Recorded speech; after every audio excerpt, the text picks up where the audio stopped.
다음 내용 들어갑니다. 이제 본격적으로 보호각에 대해서 이제 확인하는 거죠.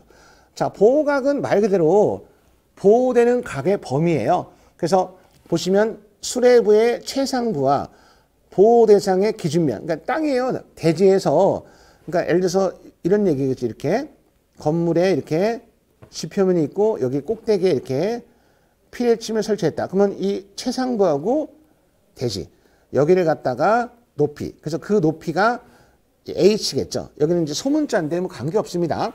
그럴 때 우리가 보호각법을 이용해서 이 각, 그러니까 여기가 뭐죠? 이렇게 보호되는 거고 여기는 보호되고 이 바깥에 있으면 보호가 되지 못하는 거죠. 낙뢰로부터 피해를 받을 수 있는 거죠. 그래서 만약에 여기에 어떤 전동기가 이 안에 있다. 옥상에 이렇게 보호가 되지만 여기는 보호가 안 되니까 뭐죠? 어떤 대책이 필요하다. 이런 뜻입니다. 그래서 보시면 보호각법은 마치 뭐죠? 이런 걸 갖다가 생일 때 얼굴에 쓰는 저 꽃갈콘 모자를 쓰는 꽃갈콘 모자. 그래서 원뿔 형태가 된다는 걸 기억하시면 되죠. 그래서 여기서 말하는 이 알파가 보호할 수 있는 각도라고 보시면 돼요. 자, 이런 거구나. 그래서 자, 이 그래프가 있습니다. 이 그래프가 우리가 좀 관심을 가져야 되는 거죠. 이렇게. 그래서 아까 그 그림에 나왔던 요 높이에 따라서 이게 가로가 높이죠. 이렇게 높이 이렇게. 그리고 세로축이 각도예요. 아까 이런 거 있었지 않습니까? 이렇게. 이게 높이요. 그리고 여기에 알파. 그래서 세로축은 알파, 높이 이런 거죠. 그래서 아까 피레 시스템 등급이 4개 있었죠. 1등급, 2등급, 3등급, 4등급. 그래서 자, 이겁니다. 여기 맨 마지막에 도트, 점이 있지 않습니까? 이 점을 벗어나면 보호할 수가 없어요. 자, 무슨 얘기냐면 가장 쉽게 얘기해서 건물의 높이가 20m라고 하세요. 20m라고 하시면 이렇게 쭉 올라가시면 여기가 20m죠. 그죠? 그래서 보시면 만약에 우리 건물이 20m인데 그러니까 피레 시스템 등급이 1등급이면 가장 위험한 거니까 당연히 뭐죠? 약간 안 맞지만 이게 25예요. 그러니까 1등급일 때는 뭐죠? 25도밖에 보호를 못해. 25도. 그렇죠? 자, 근데 2등급이다. 여기죠? 자, 이게 뭐 맞지는 않지만 이게 원래 가운데 오는 건데 35도예요. 35도. 2등급은 각이 조금 더 커졌죠? 2등급이니까 3등급은 더 커지겠죠? 여기 3등급 여기. 45도. 그러면 이제 마지막 4등급은 여기. 요거는 맞죠? 55도. 이런 거예요. 그래서 당연히 1등급은 위험한 거니까 보호각이 작아야겠죠? 4등급은 최대 뭐죠? 55도. 그러니까 대충 무슨 얘기인지 알겠다. 그래갖고 여기가 이 각이 있는데 점점점 그러니까 1등급부터 4등급으로 가면 각이 약간의 조금 여유가 있구나 이런 뜻. 그래서 이렇게 보호각법을 이용해서 그죠? 지금 만약에 건축물이 1등급이다. 1등급이면 최대 20m. 자, 만약에 1등급 건물인데 높이가 30m. 30m는 1등급이라는 그래프가 없죠. 그러면 1등급 보호를 할 수가 없어요. 보호각법으로. 이해되시죠? 이럴 때는 이제 보호각법보다 더 효율이 좋은 해전 구체법을 이용해라 이런 뜻입니다. 그래서 이런 개념이구나. 그래서 이렇게 그래프를 보는 방법 봤고요. 자, 그래프 밑에 또 친절하게 나왔죠. 점표를 넘는 경우에는 보호각법을 적용할 수 없다. 당연한 거죠. 이럴 때는 더 효율이 좋은 해전 구체처법, 매시법을 써라 이런 거. 근데 보통 우리가 해전 구체처법을 많이 쓰죠. 그리고 여기 H는 보호 대상 구역의 기준 평면으로부터 높이, 그러니까 땅에서부터 그 수뇌부의 최상부까지다 이런 뜻이겠죠. 이렇게. 그리고 높이가 2m 이하일 때는 보세요. 높이가 2m 이하면 각이 뭐 1등급, 2등급, 3등급, 4등급 전부 다 뭐죠? 70도 이상을 보호할 수 있는 거죠. 70도 이상. 그죠? 뭐 이렇게 거의 완벽하게 보호할 수 있다 이런 뜻. 그러니까 낙뢰가 치면 그 수뇌부가 다 커버할 수 있다 이런 뜻. 이렇게죠. 근데 2m가 되는 것들은 뭐 태양광 빼고는 거의 없겠죠. 그러니까 아파트만 해도 그죠. 뭐 웬만한 그 층 많은 데는 20m가 넘으니까 그죠. 자, 이렇게 보호각을 봤고요. 자, 그 다음에는 이제 보호각에서 좀 응용된 겁니다. 자, 만약에 이런 건축물이 있어요. 자, 이런 건축물이 있는데, 자, 여기는 건축물 위에다가 이렇게 피레 시스템을 했죠. 근데 여기도 똑같이 피레 시스템을 했습니다. 그죠? 자, 그런데, 자, 이쪽은 높이가 H1밖에 안 되죠. 이게 옥상부터니까. 근데 이 피레심은 여기서부터 여기까지 적용하니까 H2. H2라는 건 H하고 H1을 합한 거죠. 이거 이렇게. 그죠? 그러면 당연히 아까 만났지만 높이가 크면 보호하는 각이 당연히 뭐죠? 작아지죠. 우리가 그 건물의 높이가 작을수록 각이 커지잖아요. 아까 2m가 높이가 2m일 때 각은 막 70도 이상이니까. 그래서 여기도 똑같이 이렇게 알파1을 보호할 수 있죠. 근데 여기 오른쪽은 이 높이가 H2로 되면서 여기는 이제 보호하는 각이 알파1이 아니라 이렇게 알파2가 된다. 이런 얘기죠, 이렇게. 아, 그래서 높이가 커지면 보호할 수 있는 각이 작아진다는 걸 좀 표현하고 있는 그림입니다.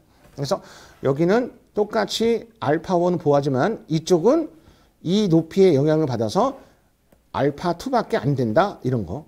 이렇게 생각하시면 되고요. 자, 그 다음에 이제 지금까지는 보호각법이었고 이제는 효율이 좋은 회전구체주법. 이게 좀 어려워요. 그래서 보시면 내격 반경 R메타인 가상의 회전구체. 회전구체니까 쉽게 얘기해서 그죠? 이것도 안 되면 축구공을 떠오르죠. 축구공을 갖다가 뭐죠? 건축물 상부 둘레라는 건 측면이죠. 측면. 대지 이런 데서 뭐죠? 모든 방향으로 굴리는 거예요. 그러니까 마치 축구공을 대지 건물 옆 옥상을 갖다 이렇게 빙 돌리는 겁니다. 돌렸을 때 이 구하고 만나면 낙내 위험이 있는 거고 만나지 않으면 낙내로부터 보호할 수 있다. 이런 거 얘기하는 거거든요. 아, 그래서 그 뜻이구나. 그래서 보시면 일단 모든 방향으로 굴렸을 때 어느 점과 만나지 않는 공간 내부를 보호할 수 있다. 그러니까 여기 그림 보시면 자, 이 빗금친 부분이 뭐죠? 낙내로부터 보호할 수 있는 거다. 이 뜻이에요. 오, 느낌 왔어. 근데 여기에 지금 이 R, 이게 중요한 거거든요. 이 R은 내격 반경. 좀 이따 나오겠지만 내격 반경은 피레 시스템 1등급, 2등급, 3등급, 4등급에 따라서 반경이 달라져요. 당연히 반경이 크다는 얘기는 보호 등급이 낮은 4등급이겠죠. 1등급 같이 원자력 발전소는 위험한 거니까 내격 반경이 작아요. 그러니까 작은 공으로 돌리니까 뭐랄까 보호 안 되는 곳이 많겠죠. 그래서 어떤 그런 뭐랄까 찾을 수 있는 건데, 자, 이 그림의 메시지가 뭐냐면 이 내격 반경을 아무렇게나 그리는 게 아니고 아까 이런 거 있었죠. 이렇게 네운이 있는데 네운에서 전자가 내려오지 않습니까? 바로 스텝드 리더라고 했죠. 스텝드 리더.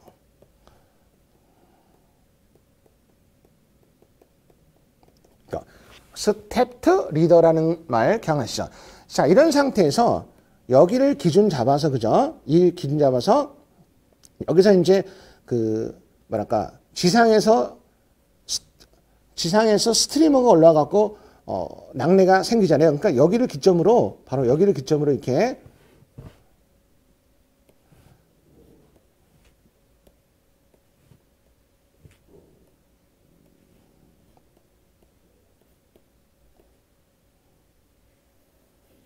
반지름이 R인 원을 갖다 이렇게 그리는 겁니다. 그래서 이 R은 이제 좀 이따 나오겠지만 등급에 따라 1등급은 20m, 4등급은 65m 이렇게 달라지거든요. 그래서 그런 걸 갖다가 이제 확인하는 거예요. 그래서 이런 거구나. 그래서 여기는 이제 좀 이따가 등급이 나오니까 그래서 이렇게 등급을 해서 이렇게 원 하시면 이 원을 갖다가 그죠? 대지, 그다음 건물 옆, 옥상 이렇게 이렇게 돌리는 거예요. 돌려갖고 이 부분 여기가 이제 보호된다 그랬죠. 근데 이 부분은 이제 건물인데 만날 수가 있으니까 지금 이 그림의 메시지는 여기는 만날 수 있으니까 이게 돌침 방식으로 추가로 보호하라 이런 뜻이에요. 이렇게 해정 구체조법을 대충 언급했습니다. 이 정도만 이해하시면 돼요. 이렇게. 자, 그 다음에 이제 다음 내용. 자, 여기 있습니다. 아까 얘기했던 그 내격 반경에 갖다가, 그죠? 그 1등급, 2등급, 3등급, 4등급인데, 그 원이 20m, 반지름이 30, 45, 60 이런 겁니다.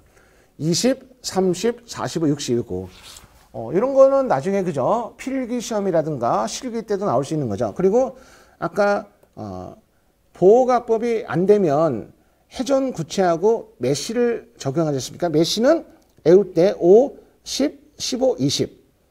그러니까 폭이니까 가로 세로니까 이게 곱하기 이렇게 들어가는 거죠. 그래서 외울 때 5, 10, 15, 20, 20, 30, 45, 60. 그래서 외울 때는 이렇게 하면 되죠. 요구르트 2, 5. 시작점은 2, 5. 2, 3, 4, 5, 6. 50, 15, 20. 50 커지는 거니까 이런 식으로 충분히 암기할 수 있을 겁니다. 이렇게. 자, 이번엔 이제 메시법인데 메시법은 보호 등급에 따라서 간격을 갖다 줄이는 거죠. 1등급은 가장 간격이 작고 크겠죠. 그래서 이 간격이라는 걸 이렇게 가로 세로 이렇게 그죠? 그래서 이게 와이드고 메시라는 첫 글자 그죠? 메시. 그래서 이렇게 이거는 이제 지붕이 있을 때 그죠? 이렇게 간격을 기억하라. N쪽 A는 지붕이 없는 건물. 이해되시죠? 이렇게. 자, 그 다음에 옆구리, 측내보호가 있습니다. 측내. 옆구리가 있는데 반드시, 그죠? 60m를 초과하는 건축물이 있으면 전체 높이의 20% 정도는 측내보호한다. 무슨 얘기냐면, 자, 좀 이따가 뒤에 나올 건데, 만약에 건물이 100m예요. 그러면, 전체, 그러니까 최상부부터 20m니까 꼭대기가 100m, 20%는 20m죠. 그러니까 여기 20m. 즉, 나머지가 80m죠. 그럼 이 20m는 당연히 뭐죠? 이렇게 측내 보호를 하라. 이 뜻이에요. 측내 보호 범위. 뒤에 나올 겁니다. 그래서 요즘에는 이 건축물을 보면, 이 콘크리트보다는, 뭐랄까, 유리로 된 거 많지 않습니까? 물론 그 유리를 좀 더 뭐 태양광을 이용하는 어떤 건물도 있고. 그러니까 유리를 보시면 이렇게 유리 건물이 이렇게 있으면 그냥 유리가 아니고 이 안에 또 이렇게 낙뢰를 보호할 수 있게 여기 이렇게 낙뢰 보호하는 어떤 특수한 어떤 재질을 갖다 이렇게 넣어요. 그래서 우리가 건물을 이렇게 보시면 이렇게 뭐 유리로 된 것 같지만 이게 뭐죠? 이렇게 측내 보호할 수 있는 어떤 그 특수한 어떤 그 뭐랄까 그 재질을 갖다가 이렇게 집어넣어서 합니다. 이게 바로 이제 업계의 어떤 영업 비밀이죠. 이해되시죠? 그런 거. 자, 여기 나왔습니다. 보시면 우리가 측내 보호가 아무나 하는 게 아니고 일단 뭐죠? 60m 넘어가는 거. 그러니까 이게 그 아까 얘기했던 100m다. 그러면 80%는 할 필요 없고 20%가 측내 보호하는 거죠. 그래서 측내 보호학에서 슬래브 시스템 이런 것들은 나중에 이제 이런 관련 업무를 하시는 분들 생각해 보세요. 이게 100m가 넘는 이 건물에 난간에 달려갖고 이런 슬래브 시스템을 설치한다. 웬만한 특수부대 아니면 못합니다. 그죠?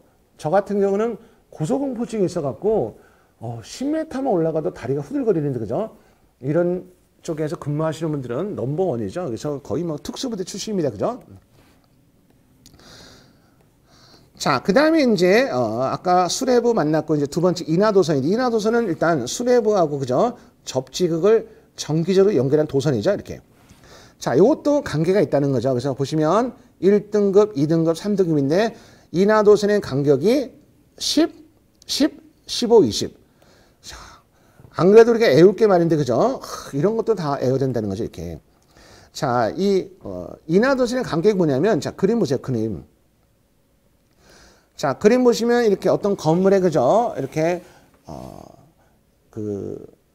피레 시스템을 설치해갖고, 그러니까 쉽게 말해서 이런 거죠, 이렇게 돌진 방식으로. 그렇게 하면 이제 땅에 접지하는 거 이렇게 인하도선이 이렇게 내려오지 않습니까? 인하도선 이렇게. 예. 그러면 이때 인하도선을 아무렇게나 설치하면 되고 반드시 인하도선 서로의 뭐죠? 이렇게 간격. 이 간격도 등급에 따라서 10, 10, 15, 20 이렇게 네 가지가 있다. 이런 거죠. 그래서 인하도선의 간격도 당연히 그죠? 피레 시스템 등급과 관련이 있다. 이런 거. 이거. 자, 그다음에 이 그림에서 자, 요 S라는 건 이 S는 벽과 인하도선 간격이고 이거는 이제 인하도선과 인하도선의 간격이죠. 이 S도 당연히 뭐죠? 등급과 관련이 있습니다. 이거는 이제 좀 이따가 마지막에 나올 거예요. 왜 그러냐면 이게 보세요. 낙뢰가 떨어져서 낙뢰가 쭉 땅에 가면 이 내전류에 의해서 어떤 그 건물에 어떤 영향을 줄지 했습니까? 이걸 전문용어로 내격전류가 흐르다 보면 불꽃이 생기고 불꽃. 이 불꽃에 의해서 영향을 줄 수 있으니까 뭐죠? 안전한 이격거리를 적용시켜라. 그래서 그거는 이제 맨 마지막에 나올 겁니다. 이런 거. 자, 그 다음에 이제 세 번째 마무리되고 있는 접지극 시스템. 이제 접지인데 크게 두 가지가 있어요. A형하고 B형이 있다. 먼저 접지극은 내 전류를 대지로 방류. 쉽게 말하면 방전이죠. 방류시키는 시스템이다. 그래서 A형과 B형이 있는데 A형은 이제 수평과 수직, B형은 환상도체. 무슨 말입니까? 그래서 그림으로 나타내는 게 좋죠. 그래서 보시면 A형 바로 이렇게 땅에 박는 거. 그러니까 흔히 말하는 이게 뭐죠? 이렇게 봉 같은 거로 박는 거죠. 봉 같은 거. 이런 게 바로 A형이고, 자, 밑에 보시면 이런 게 B형이죠. B형은 먼저 땅에 그죠? 접지를 먼저 쫙 이렇게 이 환상이라는 게 고리한자니까 이렇게 이런 거는 이제 환상이고 메쉬는 그죠 가로 세로 다 연결하는 거죠 이렇게. 옛날에 이제 어떤 그 실무 일할 때 이렇게 땅에다가 그죠 접지하는 걸 만난 적이 있거든요. 구경했죠. 제가 전문가가 아니니까 그죠.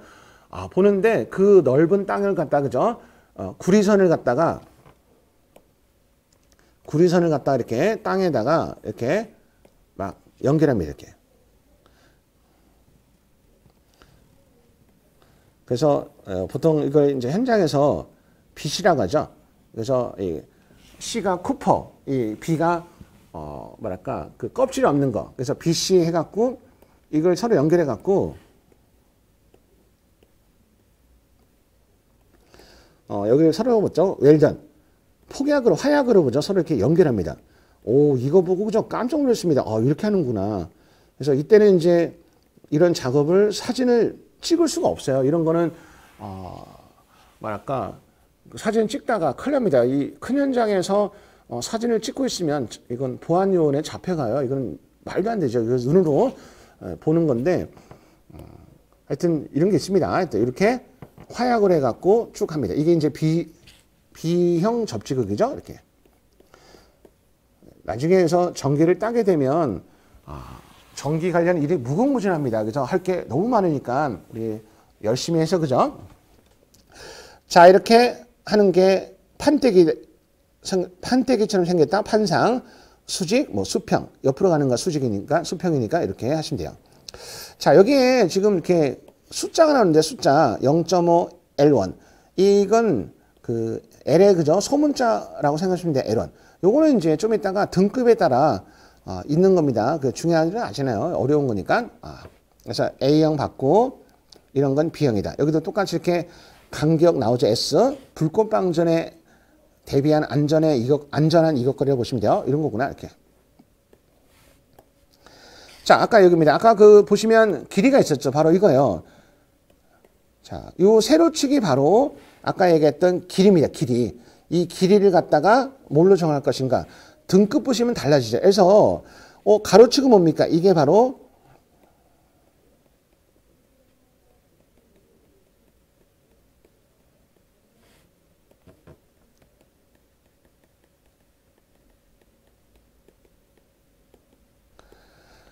우리가 대지 저항률 또는 대지 고유 저항이라고 하거든요.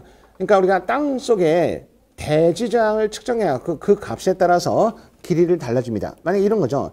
1등급이다. 근데 대지 저항이 1000이다. 그러면 뭐죠? 이렇게 길이를 갖다가 20m 할 수 있다. 이런 뜻이겠죠. 그래서 이런 걸 갖다가 우리가 이제 접지를 아무렇게나 하는 게 아니고 다 이런 규정에 의해서 해야 된다. 이런 뜻을 담고 있습니다. 그래서 보시면 3등급, 4등급은 똑같죠. 근데 보시면 1등급, 2등급은 쭉 가다가 이렇게 쭉 상승하지 않습니까? 그래서 당연히 2등급과 1등급을 할 때는 이런 표를 보고 그죠?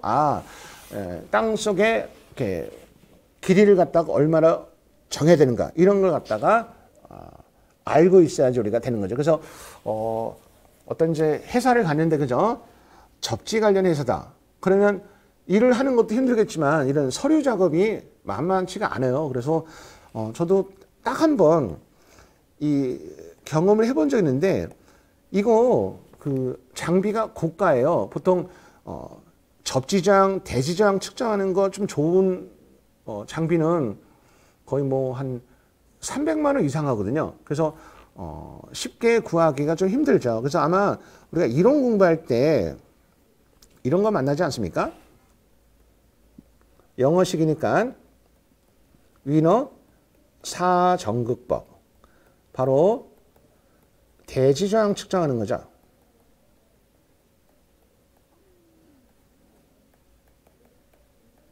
그래서 이런 거 들어보신 적 있죠? 이렇게 그래갖고 땅입니다. 그러면 이제 이 대지저항을 측정하는 기기가 있어요. 이렇게 장비가 딱 있습니다. 이렇게 당연히 이 장비는 접지저항도 측정할 수 있거든요. 그래서 여기 보면 단자가 이렇게 4가지가 구멍이 있어요. 이렇게. 그래서 제가 쓰던 장비는 여기 E, 그 다음에 ES,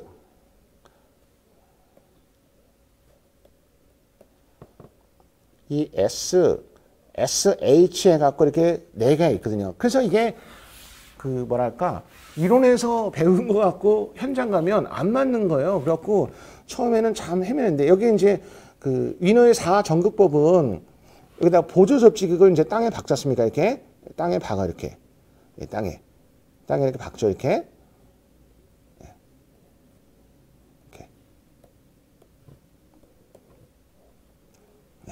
그래서 이제 우리가 기사 공부할 때는 여기서 이제 이렇게 그래 맞아 이런 거 기억나 이렇게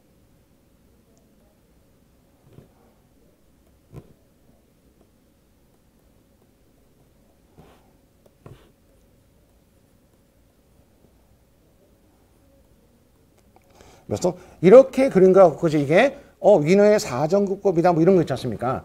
그런데 현장 가면 저도 딱 한 번 봤습니다. 이런 만날 기회가 그렇게 드물거든요. 그러니까 우리가 이걸 그 장비가 있는 게 아니고 어떤 그 다른 일을 하러 갔는데 거기에 이제 이런 장면이 있어 이렇게 양해를 구하고 그죠? 이거 좀 알고 싶은데 한번 만져봐도 될까요? 뭐 이런 거죠. 그래서 현장에 가면 다들 친하게 지냅니다. 그래서 서로 이렇게 전기라고 해서 그 모든 걸 다 알 수는 없는 거니까 그죠? 이렇게 하다 보면 재미있어요. 재미있어요, 그죠? 배운다는 입장에서 그래서 이걸 연결하면 되는데 당연히 그죠? 이렇게 선이 있고 집게가 있어요, 집게. 그래서 그대로 이렇게 찝어주면 돼, 이렇게 찝어주고, 찝어주고. 그러면 이제 여기가 기종마다 틀리는데 이렇게 테스트 버튼이 있고 테스트. 그래서 테스트 버튼을 뚝 누르면 나옵니다. 근데 이런 그 위너의 어떤 4전극법을 측정할 때는 중요한 게 뭐냐면 이 간격이거든요. 이 간격 A라고 하죠. 그래서 만약에 이걸 10m로 했다. 그러면 이제 여기 장비에 이렇게 옵션을 들어가시면 A의 간격을 얼마로 했습니까? 저는 10m 했습니다. 이렇게 10m. 그래갖고 이걸 테스트 뽕 누르면 그저 화면에 대지 저항률 해갖고 딱 나와요. 와, 엄청 신기합니다. 처음 보면 와, 진짜 신기해요. 그래갖고 이렇게 딱 나옵니다. 그러면 이 땅, 토지, 대지 저항률을 딱 얻거든요. 그러면 그러니까 요즘 뭐죠? 전기가 장비빨이에요, 장비빨. 장비가 다 해주는 거거든요. 그래서 이런 걸 갖다가 경험해 보시면 전기가 또 재밌구나 이렇게 또 빠지거든요. 이해되시죠? 하여튼 이런 것들은 나중에 실무 가서 경험해 보시면 돼요. 자, 그 다음에 이제 아까 불꽃방전에 의한 뭐 이격거리 아까 S가 있었죠. 인하도선과 인하도선 또는 인하도선과 벽. 그거 구하는 건데, 이 S 구하는 건데, 딱 봐도 기사 영역은 아니죠. 그래서 이런 거는 참고만 보시는 겁니다. 참고만. 그래서 이렇게 S에 이격거리가 있는데 뭐 이런 복잡한 식을 이용해서 푸는 거죠. 이렇게 복잡한 식 이렇게. 이거를 기사 영역에서 공부한다? 아니에요. 이거는 그냥 그런 것 같다. 그래서 마지막은 이제 아까 그 S에 나온 이것도 뭐죠? 등급에 따라서 K1, KI 뭐 이렇게 값이 다르죠. 그러니까 보시면 여기에 KI만 들어가는 게 아니고 보세요. 지금 이렇게 제가 너무 길어서 잘랐는데 KM, KC, KI 이 개수가 다 뭐죠? 이렇게 등급별로 이렇게 여러 가지가 있습니다. 그래서 이런 것들이 다 뭐죠? 필의 시스템에 영향을 준다 이런 거예요. 그래서 이렇게 복잡하게는 이제 아까 우리가 이런 거 있었잖아요. 이거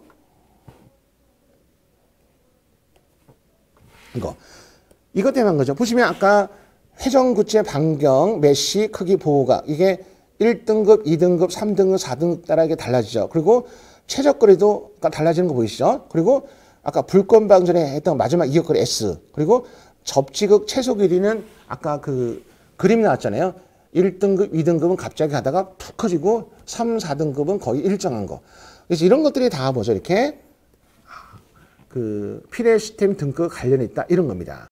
수험생 여러분 고생 많으셨습니다.